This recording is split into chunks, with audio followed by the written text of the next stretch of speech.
রাজশাহীর তানোরে পরিত্যক্ত একটি গভীর নলকূপের গর্তে পড়ে যাওয়া ২ বছরের শিশু সাজিদকে উদ্ধারে দমকল বাহিনীর তৎপরতা অব্যাহত রয়েছে।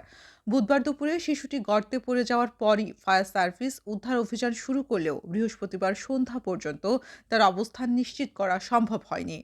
স্থানীয়রা জানান, কোয়েলহাট গ্রামে মাঠের পাশ দিয়ে মায়ের সঙ্গে হাঁটার সময় অসাবধানতাবশত পরিত্যক্ত নলকূপের গর্তে পড়ে যায় সাজিদ। মায়ের আর্তচিৎকারে স্থানীয়রা ছুটে এসে প্রথমে উদ্ধার চেষ্টা চালালেও ব্যর্থ হলে ফায়ার সার্ভিসকে খবর দেওয়া হয়।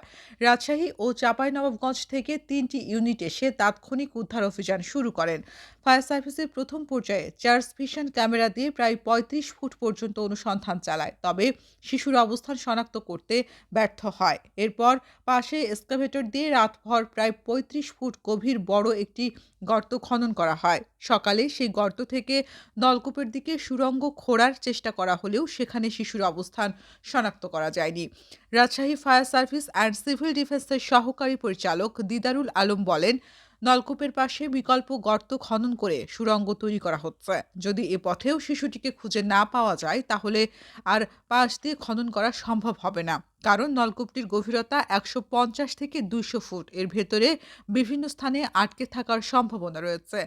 তিনি আরও জানান, শিশুর শ্বাস-প্রশ্বাসের জন্য নলকূপে ভেন্টিলেশনের ব্যবস্থা করা হয়েছে এবং প্রয়োজনে বিকল্প কৌশলও নেওয়া হবে। ঘটনাস্থলে ফায়ার সার্ভিসের পাশাপাশি মেডিকেল টিম ও স্থানীয় প্রশাসন অবস্থান করছে। শত শত মানুষ সেখানে ভিড় করে সাজিদের সুস্থতার জন্য দোয়া করছেন।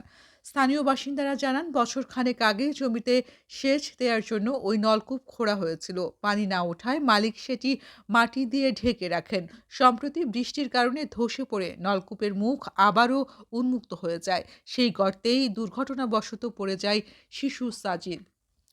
এই ঘটনায় সার্বিক পরিস্থিতি তদারকি করছেন উপজেলা প্রশাসন। উপজেলা নির্বাহী কর্মকর্তা জানিয়েছেন, উদ্ধার কাজকে সর্বোচ্চ অগ্রাধিকার দিয়ে মেডিকেল টিম সর্বক্ষণ স্ট্যান্ড বাই রাখা হয়েছে।